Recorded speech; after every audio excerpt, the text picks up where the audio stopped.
Hello and welcome back to our history session, lesson Mughal Empire. We are going to study the last part of this lesson today. So let us begin. Yes. We are going to see what is Akbarnama. So Akbarnama, you can say, is a biography written by Akbar's close friend and the courtier Abul Fazl on the order of the emperor. He has written 3 volumes of Akbarnama. And what does it contain? Yes. The first volume tells us about Akbar's ancestors. Second tells us about the events during Akbar's reign. And the third volume is known as Ain-e-Akbari, which tells us about the administration, the household, army, the revenue, and the geography of the empire. Details about the traditions, culture of the people living in the Indian subcontinent, and also certain records about the crops, the yields, the prices, the wages in a statistical form. So, all these details are mentioned in the book Ain-e-Akbari. So, as mentioned earlier, let us have a closer look at the administrative policies of Akbar, which were even followed by the next generations by making very little changes in it. So the broad features of the management of the empire were laid down by Akbar, and they were elaborately discussed by Abul Fazl in his book Akbarnama. Especially a lot of details are given in the last volume, the Ain-e-Akbari. Now let us see how Emperor Akbar managed the administration of such a huge territory. So it was so that the empire was divided into small areas or small states known as provinces, right? We have heard the word province.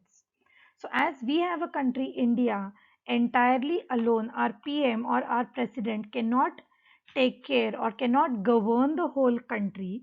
And so they need different people who could work on different levels. And that's the reason we have government at different levels. We have the chief ministers taking care of, we have the governors and other cabinet of ministers who will take care of the different functions and govern the country smoothly. Similarly, Akbar as an emperor cannot have a proper administration and governance for the entire region under him.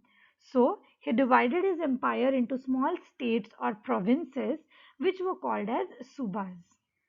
These subas were governed by a person called Subadar, and he was in charge for the political and the military functions or the affairs. So, as I said, each province was called as Suba, and the political and military functions were carried out by a person who was known as the Subedar. Now, though the Subedar is given the in charge of that particular province, he cannot manage the entire thing. So, for example, we have a CM. Can the CM alone manage the entire state?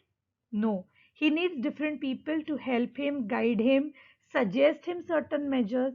Similarly, the Subedar needs different people to work at different levels, at different, we can say, committees, right? So, for taking care of the finance, there was a person appointed the financial officer who was known as Diwan. So, all the money transactions, the economic transactions would be done with the help of the Diwan. Then, for maintenance of peace and order, the Subedar was supported by the other members or the other officers, such as the Bakshi, who was the military paymaster, and his role was to keep a track of the payments of the military forces. Then, the minister in charge of the religious and charity collections was the Sadr. He was in charge to take care, like whether we have to take any taxes on the religious processions, religious pilgrims, or any charity to be collected in the name of something, any donations to be collected or even dispensed. So all that would be taken by care by the Sadr. Then we had the Fauzdars, who were the military commanders. Subedar was the overall head, and so under him he had the military commanders who would lead small troops of soldiers during the training processes and during the warfares. And we also had a Kotwal who was the town police commander. So the in charge of the police department, the main person, he was known as the Kotwal. So these are the different administrative levels in the kingdom or in the empire. Each province had it. So we'll just quickly recap. The empire was divided into small areas, small provinces, which were known as subas. These subas were taken care or governed by the subadar, who had the military and political functions. To support him, he had other people such as a financial officer who is Diwan. Then he had the military paymaster, the Bakshi, minister in charge of religious and charitable patronage was the Sadr, military commanders were the Fauzdars, and the town police commander was the Kotwal. So this is the administrative level during the reign of Akbar. Now Akbar's nobles commanded large armies and had a large access to the amounts of revenues. While they were loyal, the empire functioned and flourished like anything. It functioned smoothly, efficiently. But towards the end of the 17th century, many of the nobles had been independent and they started building their own networks in their own way. Their loyalties to the empire started weakening by their self interest. So, the nobles who were very loyal during the Mughal emperor or during the reign of Akbar and Jahangir, later it started declining, it started weakening because they were started becoming self centered. They were having a lot of interest in their own small territories and kingdoms. They wanted to rule them. And this was the reason for the decline of the Mughal Empire. Now let's discuss in detail about the religious policies of Akbar. When Akbar was at Fatehpur Sikri, he used to have discussions on the religious matters with the different important persons from the different religions, like the Jesuit priests, the Brahmins, the Zoroastrians, and so many. So, from people, learned people, scholars from different religious background would come to Ibadat Khana, which was especially constructed or built for such kind of discussions, and they would discuss on their own religions. Akbar was very interested in the religions and social customs of different people. His interaction with people of different faiths made him realize that the religious scholars who emphasized ritual and dogma were often bigots. So it's like the people who were very who stressed a lot on their own religion. It was like whatever is given by our ancestors for our religion is the authoritative. We are no one to question them. But they were not ready to listen to what the other religion says, what are the teachings. If we all together try to have a collaborative study, an integrated study of different religions together, we will come to one conclusion that each and every religion preaches nothing other than honesty, justice, peace, and most important, humanity and equality. So, after hearing all these discussions, the teachings, and then getting to know about the reasons for the disharmony amongst his subjects, Akbar finally came to a conclusion, or he eventually led to the idea of universal peace, that is Sul e Kul, which says There should not be any discrimination between people of different religions in this particular time period. Instead, that idea focused on a system of ethics like honesty, justice, peace, which was universally applicable. And Abul Fazl helped Akbar in framing a vision of governance around his ideas of sul-e-kul. This principle of governance, that is non discrimination, was also followed by Jahangir and Shah Jahan in their reign. So, a very important policy that Akbar designed, which helped him to interact with different people and try to bridge the gap between different religions, was Sul-e-Kul, which was based on the ideas of honesty, justice, and peace. So this is an important part from Akbar's religious policies. So after listening to so many people, that people telling that the religion, we should try to listen to what other religions says.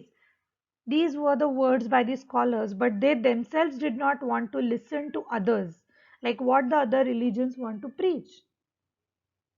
So dogma here means a statement or an interpretation declared as authoritative with the expectation that it would be followed without question. Whereas bigot means an individual who is intolerant of another person's religious beliefs or culture. So here when we say that the scholars emphasized on rituals and dogma were often bigots.